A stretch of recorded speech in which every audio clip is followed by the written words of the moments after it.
جو کوئی بھی لڑائی ہوتی ہے، اب تاریخ کو پڑھیں گے، جنگوں کی ہسٹری کو پڑھیں گے، آج بھی دیکھیں گے، فلمیں بھی بنائی جاتی ہے، تو سب سے اہم کامیابی یہی ہوتی ہے کہ اگر کسی نے کسی کے شہری کو گرفتار کر لیا ہے، ہوسٹیج بنا لیا ہے، تو ہوسٹیج بنایا جاتا ہے ڈیل کرنے کے لیے، سمجھوتا کرنے کے لیے.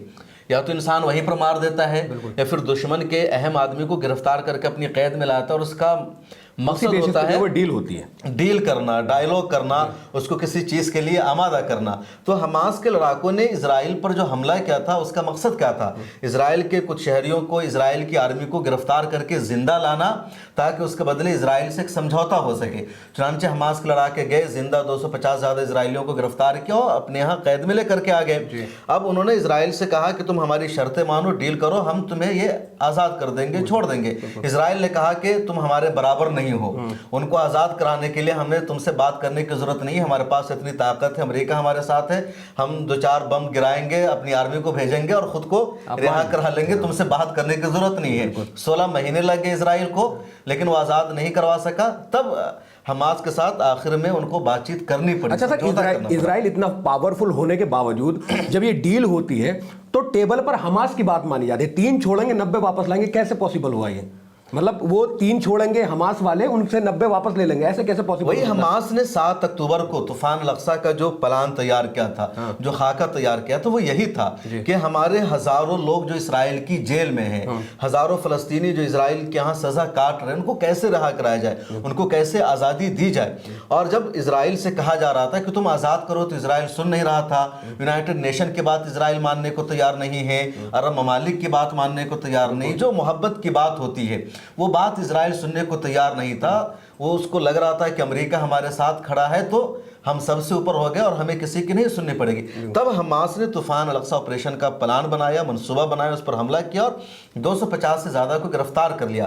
اب اسرائیل کے لیے دباؤ بڑھتا جا رہا تھا کہ وہ اپنے شہریوں کو آزاد کرائے. کب تک وہ انتظار کرواتا؟ جو اسرائیل کی عوام ہے، وہاں جو لوگوں کا غصہ ہے بڑھتا جا رہا تھا. اسرائیل کی جو عوام ہے، جن کی فیملی، جن کے رشتہ دار حماس کی قید میں تھے، انہوں نے اٹلی کا سفر کیا، پیرس کا سفر کیا، امریکہ کا سفر کیا. وہاں جا کر کے کہا کہ تم اسرائیل کی سرکار پر دباؤ بناؤ، کوئی سمجھوتا کرے. ان لوگوں نے کہا کہ ہم لگاتار انتظار کر چکے ہیں، ہمارے صبر کا پیمانہ لبریز ہو چکا ہے. 1 مہینہ، 2 مہینہ، 4 مہینہ، 10 مہینہ، 1 سال تم کہتے ہو کہ اتنی تمہاری طاقت ہے، تو تم کیوں حماس کے ہاتھوں سے ریلیز نہیں کروا سکے؟ اس کا مطلب یہ ہے کہ اب تم کو سمجھوتا کرنا ہی ہوگا. اور اسرائیل نے کئی مرتبہ مار دیا. کئی مرتبہ اسرائیل کو لگا کہ ہم اپنے قیدیوں کو حماس سے چھڑا لیں گے، آزاد کروا لیں گے، لیکن جب اسرائیل وہاں تک پہنچتا ہے تو وہ قیدی مردہ پائے جاتے ہیں. 1-2 مرتبہ 3-4 اسرائیلی قیدی حماس کے قید سے نکلنے میں بھاگ گئے تو اسرائیل نے ہی ان کو مار دیا. تو اس طرح حماس کی پالیسی تھی. تو اسرائیل لگاتار ناکام ہوتا رہا تھا.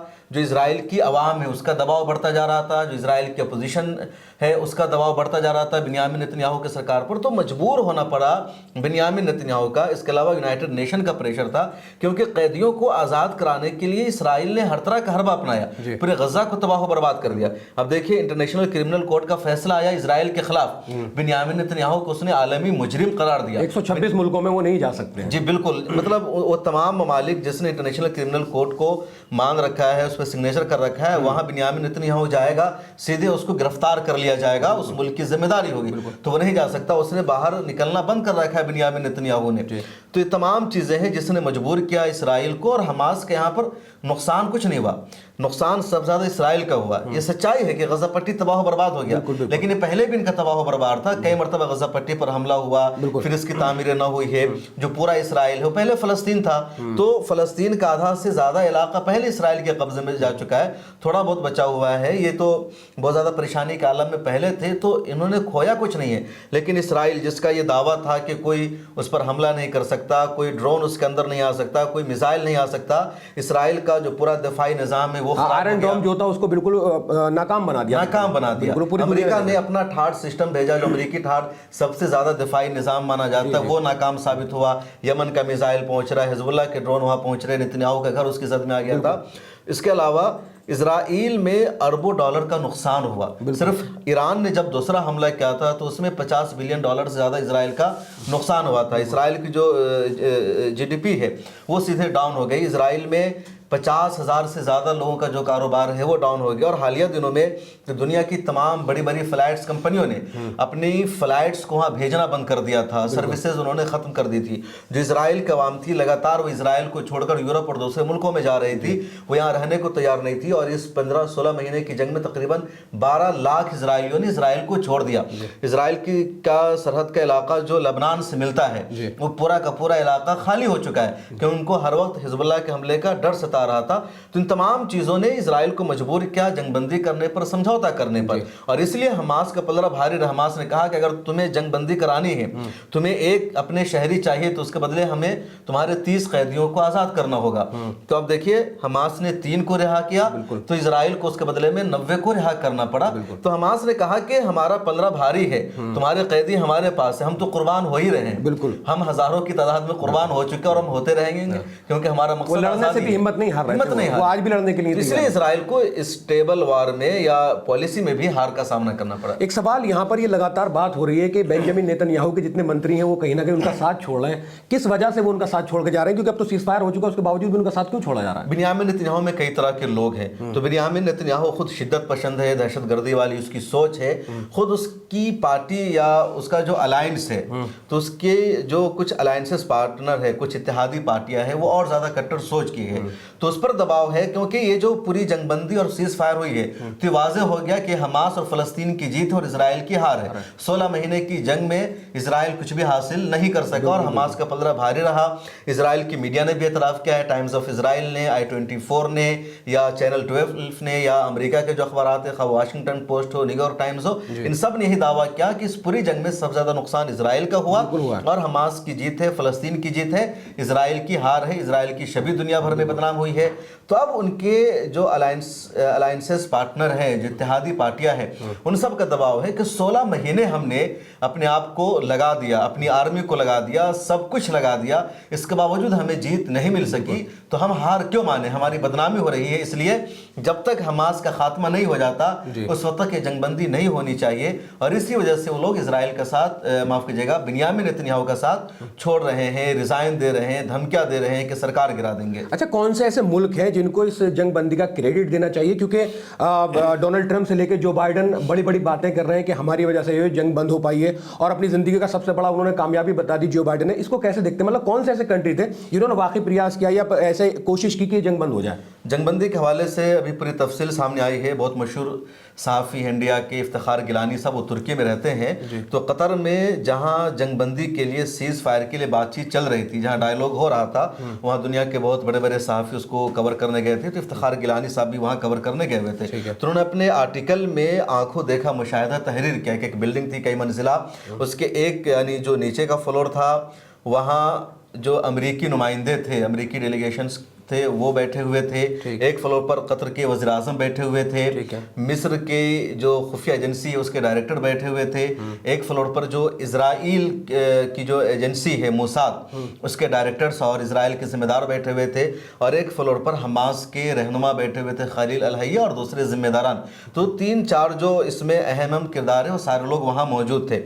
امریکہ کا اس میں نمایاں کردار ہے, امریکہ کے سابق صدر جو بائیڈن, اور اس سے زیادہ اس میں کریڈٹ جاتا ہے امریکہ کے موجودہ صدر ٹرمپ کو. تو جو بائیڈن کے نمائندے بھی ہے, جو امریکہ کی اس وقت کی حکومت تھی اس کے نمائندے موجود تھے, ٹرمپ کے نمائندے بھی وہاں موجود تھے ایک فلور پر.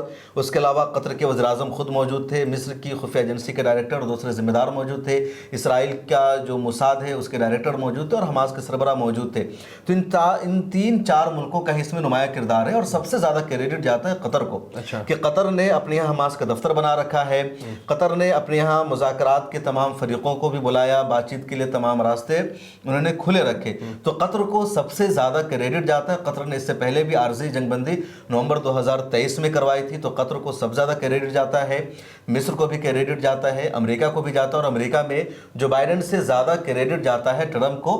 تو ان سب کی وجہ سے معاہدہ ممکن ہو پایا. افتخار گیلانی صاحب نے اپنے مضمون میں جو تحریر کیا اس میں انہوں نے بتایا کہ قطر کے جو وزیر اعظم ہیں عبد الرحمن الثانی اور مصر کے جو ذمہ داران تھے, یہ دونوں مل کر کے پہلے ایک پلان تیار کرتے تھے, ایک منصوبہ بناتے تھے کہ اس طرح ہو کہ ایک اسرائیلی کو رہا کیا جائے تو اس کے بدلے میں 20 فلسطینی قیدیوں کو رہا کیا جائے, اس طرح آرمی نکل جائے, جو بھی کاغذ پر ایک خاکہ تیار کرتے تھے.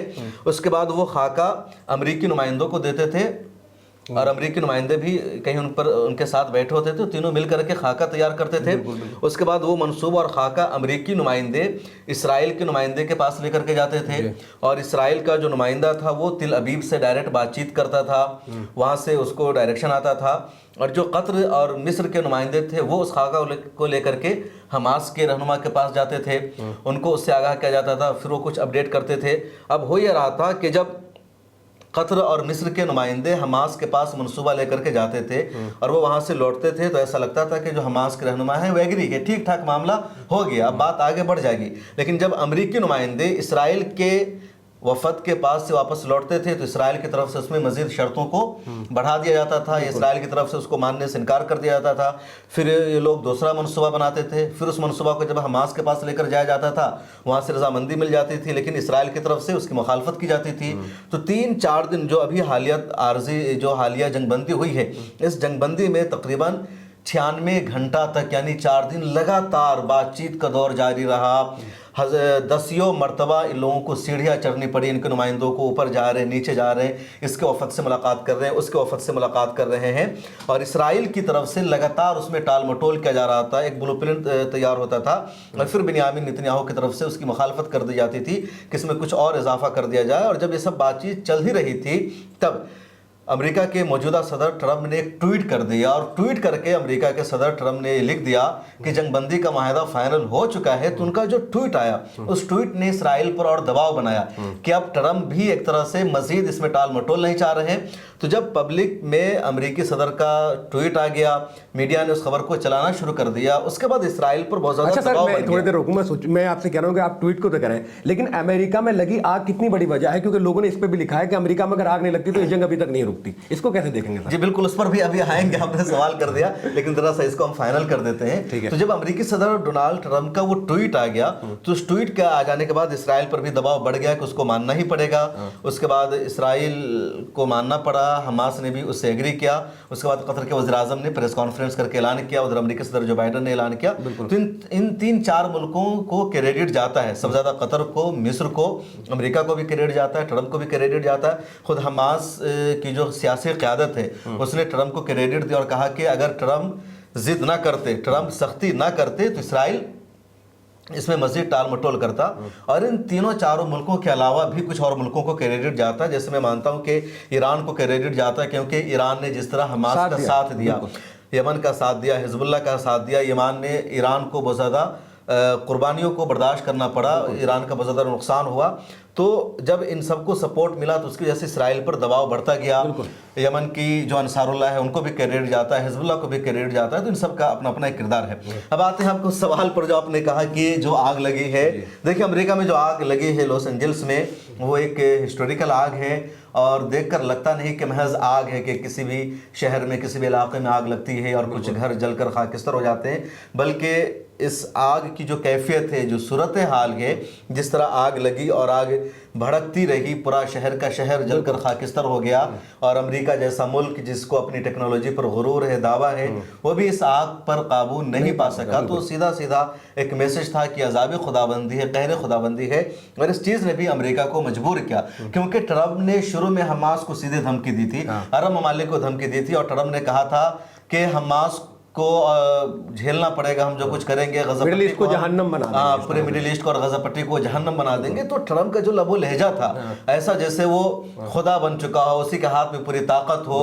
تو اس لب و لہجہ کی وجہ سے جو آگ لگی وہاں لوگوں نے یہی کہا کہ ٹرمپ نے جب خدائی لہجے میں بات کرنا شروع کر دیا، غرور اور تکبر سے کام لیا، تو ایک ہلکی سی جھلک اس کو دکھائی گئی کہ دیکھو تم غزہ پٹی کو جہنم بنانے کی بات چیت کر رہے ہو، دعویٰ کر رہے ہو، تمہارا جو سب سے اہم شہر ہے لاس اینجلس، وہی آگ کی لپیٹ میں ہے، وہ خاکستر ہو رہا ہے، اور لاس اینجلس امریکہ کا بہت اہم شہر ہے، دنیا کا جو سب سے مہنگا شہر مانا جاتا ہے، خوبصورت شہر مانا جاتا ہے، وہ لاس اینجلس ہے۔ امریکہ کی جو ٹوٹل اکنومی ہے وہ $20 ٹریلین کی ہے، اور امریکہ کے 50 اسٹیٹ ہیں امریکہ کے پاس، ان میں اکیلے $5 ٹریلین کا جو کنٹریبیوشن ہے وہ لاس اینجلس ہے۔ تو اتنا اہم شہر ہے وہ، دنیا کے تمام بڑے بڑے ہالی ووڈ کے ستارے وہاں رہتے ہیں۔ تو وہ شہر جب جل کر خاک ہو گیا تو ٹرمپ کو بھی لگا کہ اب ہمیں اپنے رویے میں تبدیلی لانی ہوگی، اپنے لب و لہجہ کو بدلنا ہوگا، اور یہی وجہ ہے کہ ٹرمپ نے اس کے بعد اسرائیل پر بھی دباؤ بنانا شروع کر دیا۔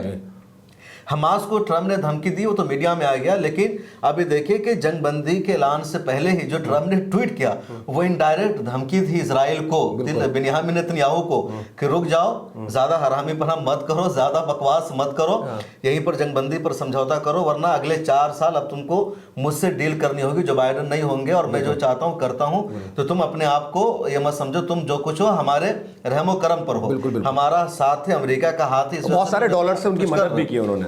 ارے اسرائیل کچھ ہے ہی نہیں, امریکہ ایک دن امریکہ اپنا ہاتھ روک لے اسرائیل کا وجود نقشے سے مٹ جائے گا. بالکل, یہ بالکل صحیح بات ہے. سر ایک سوال اور جاننا چاہوں گا, آپ نے باریکی سے نظر بنا کے رکھی, میں ابھی بھی دیکھ رہا ہوں سوشل میڈیا پلیٹ فارم پر جو لوگ ویڈیو ڈال رہے ہیں, یہ کہہ رہے ہیں سیز فائر کے باوجود بھی فلسطین میں جو ہے اسرائیلی جو آرمی کے لوگ ہیں وہاں کے لوگوں کو مار رہے ہیں, اس میں کتنی سچائی ہے؟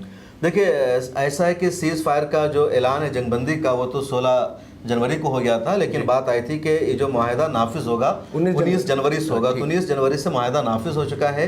اس کے بعد غزہ پٹی میں اسرائیل نے کوئی ایئر اسٹرائک نہیں کیا ہے, کوئی حملہ نہیں کیا ہے, کوئی اٹیک نہیں کیا ہے. البتہ 1-2 جگہ سے اس طرح کی خبریں سامنے آئی ہے جہاں اسرائیلی آرمی نے ایک بچے کو مارا ہے, ایک آدمی کو مارا, اس طرح کے واقعات سامنے آئے ہیں. اس کے علاوہ ویسٹ بینک سے خبر سامنے آ رہی ہے کہ ویسٹ بینک میں اسرائیل نے نیا آپریشن شروع کر دیا ہے. اسرائیل کا کہنا ہے کہ ہم نے اپنی سیکورٹی کو بڑھانے کے لیے, اپنی حفاظت کو بڑھانے کے لیے ویسٹ بینک میں ہم نے اس آپریشن کو انجام دیا ہے, اور وہاں القسام بریگیڈ کے لڑاکوں نے اسرائیل کو جواب بھی دیا ہے. تو اسرائیل پر چونکہ بہت زیادہ دباؤ ہے, بنیامین نیتنیاہو کی دنیا بھر میں شرمندگی ہو رہی ہے, وہاں کی جو پولیٹیکل پارٹیاں ہیں اس کا ہی دباؤ بڑھتا جا رہا ہے. اب دیکھیے کہ اسرائیل کے آرمی چیف نے ریزائن دے دیا ہے, اور آرمی چیف ہرزبی ہیلوی کا کہنا ہے کہ میں اپنی ذمہ داری قبول کرتا ہوں کہ 7 اکتوبر 2023 کو اسرائیل میں جو کچھ ہوا, حماس نے جو حملہ کیا اور ہم اس کو روک نہیں سکے, اپنا دفاع نہیں کر سکے, اس کے لیے میں ذمہ داری قبول کرتا ہوں. وہ ہماری ہار ہے, 16 مہینوں کی ہم نے جنگ لڑی, اس میں ہم کامیاب نہیں ہو سکے, ہاسٹیج کو ریلیز نہیں کرا سکے, تو اپنی ہار کو مانتے ہوئے اس نے ریزائن دے دیا. تو اپنی عوام کو بیوقوف بنانے کے لیے یا ان کو بتانے کے لیے کہ ہم نے ابھی تک ہار نہیں مانی ہے, غزہ پٹی میں اگر ہمیں سمجھوتا کرنا پڑا ہے اپنے قیدیوں کی رہائی کے لیے, اپنے شہریوں کو بلانے کے لیے, تو دیکھو ویسٹ بینک میں اب ہم ان پر حملہ کر رہے ہیں, ان کو مار رہے ہیں. تو اسرائیل نے جنگ کا ایک نیا محاذ ویسٹ بینک میں شروع کر دیا, لیکن وہاں بھی اگر اسرائیل نے شروع کیا تو القسام بریگیڈ وہاں بھی موجود ہے اور وہاں بھی ان کو جواب دیا جا رہا ہے. خبر ہے کہ 3-4 اسرائیلی آرمی زخمی ہو گئی ہے شدید وہاں. سر ایک بات اور, یہ لاسٹ سوال میں جاننا چاہوں گا کہ کتنا یقین بنجامین نیتنیاہو پہ کیا جا سکتا ہے, کیونکہ اس جنگ میں معاہدے ہوئے, کتنا اس پہ یقین کیا جا سکتا ہے کہ دوبارہ ایسا نہیں ہوگا, اور حماس کو یا القسام بریگیڈ جو ہے ان کو کتنا تیار رہنے کی ضرورت ہے فیوچر میں؟ اسرائیل جنگ میں بہت زیادہ دھوکہ دہی سے کام لیا جاتا ہے, معاہدہ ہوتا ہے, سمجھوتا ہوتا ہے, اس کے پیچھے بھی ایک دھوکہ شامل ہوتا ہے, فریب شامل ہوتا ہے, کس طرح لوکیشن لیک ہو جائے گی, نام کا پتہ چل جائے گا, اور پھر معاہدہ کو بیچ میں چھوڑ کر, سمجھوتا کو بیچ میں چھوڑ کر ہم اپنا ہدف حاصل کر لیں گے. جب جنگ بندی کی سیز فائر کی بات چیت چل رہی تھی تو اسرائیل نے لگاتار حماس کو دھوکہ دینے کی کوشش کی, فریب سے کام لینے کی کوشش کی, لیکن حماس کے جو لوگ ہیں وہ نئے کھلاڑی نہیں ہیں, بلکہ ان کو تجربہ ہے, مجاہدین کی نسل سے تعلق رکھتے ہیں, انہوں نے قربانیاں دی ہے, تو ان کو اچھی طرح اندازہ تھا کہ اسرائیل ہمیں دھوکہ دے گا, لوکیشن کا پتہ معلوم کرنے کی کوشش کرے گا, اور وہ اپنے دم پر قیدیوں کو آزاد کرانا چاہے گا. کیونکہ اس پوری لڑائی میں جو سب سے بڑا پوائنٹ تھا وہ یہی کہ اسرائیل اپنے دم پر ہاسٹیج کو آزاد کرا سکتا ہے نہیں. تو آخر تک اسرائیل اسی کوشش میں رہا.